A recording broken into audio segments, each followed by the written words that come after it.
Hello everyone, আজকে আপনাদের সাথে মাল্টার দুইটা সিক্রেট প্লেস আপনাদের সাথে শেয়ার করব, যেটা হচ্ছে গোজোতে অবস্থিত। এবং এই দুইটা জায়গা যে কী পরিমাণ অসাধারণ এবং কতটা সিক্রেট একটা প্লেস, সেটা আপনারা আমার ভিডিওটা লাস্ট পর্যন্ত দেখলেই বুঝবেন। তো প্রথম আমরা যে জায়গাটা যাচ্ছি সেটা বেসিক্যালি একটা বিচ বলা চলে, কিন্তু এই বিচটা নর্মাল কোনো বিচ না। এটা হচ্ছে ভ্যালির মাঝখান দিয়ে হচ্ছে সমুদ্রের পানি এসে একটা বিচ সৃষ্টি হয়েছে। এবং এইটার পুরো এরিয়াটাই এত অদ্ভুত একটা এরিয়া ছিল, যেখানে আমাদের রিসোর্ট থেকে আমরা একটা বোল্টে করে গিয়েছিলাম। বেশিক্ষণ লাগে নাই, 5-6 মিনিটের মতো আমাদের লেগেছিল। তারপর সেখান থেকে আমরা হচ্ছে সেই জায়গা পর্যন্ত গিয়েছি। এই অ্যাট্রাকশনটার নাম হচ্ছে উইড এল আজরি। যেহেতু এটা হচ্ছে ভ্যালির নিচে আর কি অবস্থিত এই বিচটা, যার কারণে আপনাকে সিঁড়ি বেয়ে নিচে নামতে হবে। কিন্তু সিঁড়িগুলো কিন্তু মোটামুটি বেশ ভালো মতোই আর কি দেওয়া, আপনাদের নামতে কোনো প্রকারই অসুবিধা হবে না, এবং কি বাচ্চা নিয়েও আপনারা যেতে পারবেন। আপনারা একটু এখান থেকে দেখেন যে ভিউটা কি পরিমাণ ডিফারেন্ট একটা লোকেশন। মনে হচ্ছে যে এটা নদী, কিন্তু আসলে একটা নদী না, এটা হচ্ছে একটা বিচ। ভ্যালির মাঝখান দিয়ে হচ্ছে এই সমুদ্রের পানিটা ঢুকে এরকম একটা সমুদ্র সৈকতের আর কি সৃষ্টি করেছে। এবং এখানে হচ্ছে প্রচুর রক আছে, পুরোটাই হচ্ছে রকি। যেহেতু এটা রকি, সো আপনাদের এখানে এটা একটু খেয়াল রাখতে হবে। যদি এখানে আপনি সুইমিং না করেন, হাঁটতে গেলে দেখা যায় পায়ে ব্যথা পাবেন।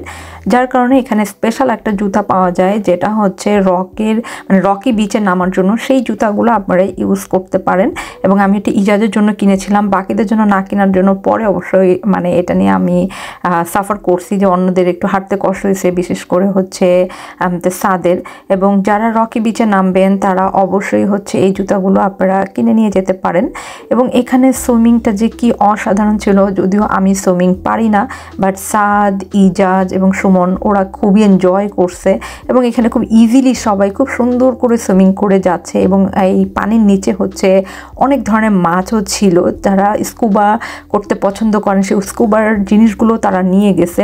তো এটা আসলে একদমই সিক্রেট একটা প্লেস, এবং এখানে না গেলে আসলে মাল্টায় আমার মনে হয় যে আসল সৌন্দর্যই দেখা হবে না। সো মাল্টায় আসলে এই টাইপের অনেক সিক্রেট প্লেস আছে, যদিও আমরা সবগুলোতে যেতে পারিনি। কিন্তু আজকের ভিডিওতে আপনাদের আমরা দুইটা সিক্রেট প্লেস দেখাবো মাল্টার, যেখানে অবশ্যই আপনাদের যাওয়া উচিত হবে। এই জায়গাতে আপনারা ইজিলি হাফ বেলা কাটিয়ে দিতে পারবেন, সকাল থেকে দুপুর পর্যন্ত, এবং বাচ্চারাও খুব এনজয় করবে। আর এখানকার পানিগুলো কিন্তু এমন না যে অনেক ডিপ, যার কারণে বাচ্চারাও এনজয় করে। আর সেরকম তো ওয়েভ নাই। তো আমাদের সুইমিং শেষ করে দুপুরের মধ্যে আমরা বের হয়ে গেলাম, কারণ ক্ষুধা লাগছে, লাঞ্চ করব, শহরের দিকে যাব। বাট যেতে যেতে আমরা হচ্ছে সল্ট প্যান দেখলাম, তো ভাবলাম যে একটু সল্ট প্যানগুলো দেখে যাই। এই সল্ট প্যানগুলো হচ্ছে রোমান সাম্রাজ্যের সময় আর কি এগুলো যেভাবে হচ্ছে লবণ উত্তোলন করা হতো, সেই প্রসেসটা এখন ওইভাবেই রয়ে আছে। যেগুলো হচ্ছে আমরা যে এরিয়াতে গিয়েছিলাম সেই এরিয়াতে অনেক বড় বড় এরকম সল্ট প্যানের টুরিস্ট স্পট আছে, বাট আমরা সেখানে যাওয়ার সময় পাইনি। তো যাওয়ার পথেই যেটা পেয়েছি ছোটোখাটো, সেটাই আমরা পরে দেখলাম। দেখা শেষ করে আমরা বোল্ট কল দিছি, বাট আমাদের প্রায় 40 মিনিটের মতো ওয়েট করতে হয়েছে। সো এই দিকে একটু আপনাদের মাথায় রাখতে হবে যে যাওয়ার সময় আসলে একটু গাড়ি পেতে দেরি হয়। তো আমরা শহরে যেয়ে যথারীতি সেই দিন লাঞ্চ করলাম পিৎজা দিয়ে। সেই পিৎজা আমাদের খেতে এমনিই ভালো লাগে, সো আমরা পিৎজা দিয়ে সেদিন লাঞ্চ শেষ করে, এবং আমাদের ডেজার্টে ছিল হচ্ছে আইসক্রিম। আর এই আইসক্রিমের দোকানে আমরা একটা বাঙালি ভাইকেও খুঁজে পেয়েছিলাম, তার সাথে একটু কথা বলা শেষ করে আমরা হচ্ছে আরেকটা বাসের উদ্দেশ্যে যাব। কিন্তু একটুর জন্য আমরা সেই বাসটা হচ্ছে মিস করেছি। সেই বাসটা মিস করার জন্য আমাদের হচ্ছে 1 ঘন্টা ওয়েট করতে হয়েছে। এটাও মাথায় রাখবেন, একটা বাস মিস হলে কিন্তু আরেকটা বাস আসতে আপনাদের 1 ঘন্টার সময় লাগবে, একটু দূরের ডিস্টেন্সে যাওয়ার জন্য আর কি।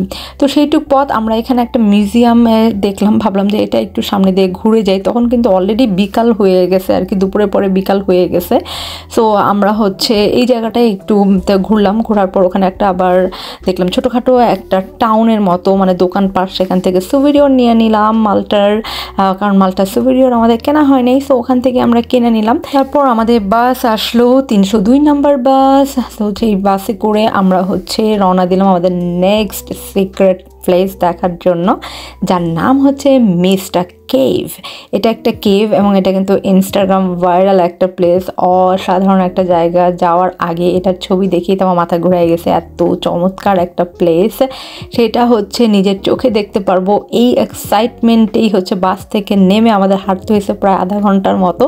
সেটা আমরা তখন মানে সেই এক্সাইটমেন্টেই যাচ্ছিলাম। আর এদিকে দেখেন সানসেট হয়ে যাচ্ছিল। আসলে প্রতিটা সৌন্দর্য ডিফারেন্ট। সানসেটে সান যখন থাকে তখনকার সৌন্দর্য একরকম, সানসেটের সৌন্দর্য আরেক রকম।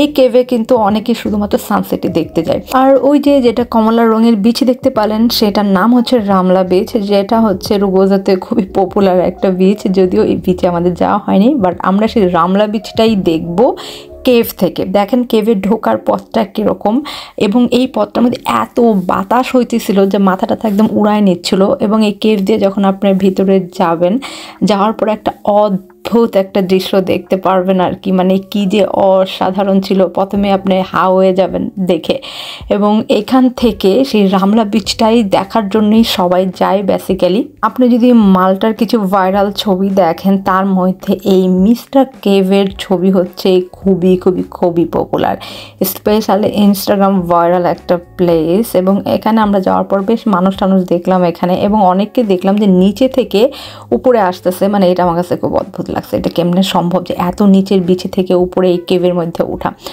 সো এখান থেকে ভিউটা অসাধারণ ছিল। আর আমার মনে হয় যে এখানে যদি আপনি একদম মানুষজন ছাড়া ছবি তুলতে চান, তাহলে অবশ্যই সকালের দিকে যাইতে হবে। এখানে বেশ কিছু মানুষজন বসেছিল, তারপরও আপনি তাদেরকে অ্যাভয়েড করে খুব চমৎকার চমৎকার সব ছবি এখানে তুলতে পারবেন।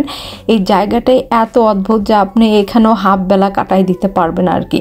যেহেতু সেই মোমেন্টটা হচ্ছে সানসেট মোমেন্ট ছিল, তো একদম লাস্টের মোমেন্টে আমরা হচ্ছে এখান থেকে বের হয়ে গেলাম, কারণ আমরা যে পথ দিয়ে যাবো সেই পথটা অন্ধকার হয়ে যাবে। তো একদম যেন অন্ধকার না হয়ে যায় সেটা অ্যাভয়েড করার জন্য আমরা জাস্ট এই প্লেসটা একটু দেখে তারপর এখান থেকে আমরা বের হয়ে যাচ্ছিলাম, কারণ আমাদের দিনের আলো প্রয়োজন। তা নইলে পুরো রোডটাই হচ্ছে একদম মানে রুরাল টাইপের এরিয়া। বোল্ট বা উবার ট্রাই করলে আপনারা পাইতে পারেন, আমরা সেটা ট্রাই করিনি যেহেতু আমাদের বাসের টিকিট কাটা ছিল, এবং হচ্ছে আমাদের যেহেতু বাসের কার্ড আছে আমরা বাসেই যাব। আমরা গাড়ি আর কি আমরা ট্রাই করি নাই। দেখেন মোটামুটি অন্ধকার হয়ে গেছে, বাট পথটা ভালোই ছিল। আমরা বেশ কিছুক্ষণ ওয়েট করে তারপর আমরা শহরে চলে আসলাম, এবং শহরে আসার পর তখন আমাদের ডিনারের টাইম হয়ে গেছে। এখানে হচ্ছে একটা মানে গাড়ি টাইপের একটা খাবারের দোকান, তাও আবার ইন্ডিয়ান। তো ফার্স্ট টাইম একটা ইন্ডিয়ান আর কি এরকম পেলাম, ভাবলাম যে আচ্ছা ঠিক আছে একটু খাই আর কি, এখানে কেমন হবে। এখানকার এই লাচ্চা পরোটাটা অসাধারণ ছিল। সাথে কিছু আমরা রাইস নিয়েছিলাম, কারি নিয়েছিলাম, আর হচ্ছে একটা দোসা নিয়েছিলাম। সেই দোসাটা হচ্ছে সাউথ ইন্ডিয়ান স্টাইলের মনে হবে, বাট ওভারঅল খাবার আমাদের বেশ ভালো লেগেছে। আজকের ব্লগ থেকে বিদায় নিতে চাচ্ছি, আপনাদের সাথে আবার দেখা হচ্ছে মাল্টার পরবর্তী ব্লগে। দেখার জন্য আগে আমন্ত্রণ জানাচ্ছি। আল্লাহ হাফেজ সবাইকে, বাই বাই।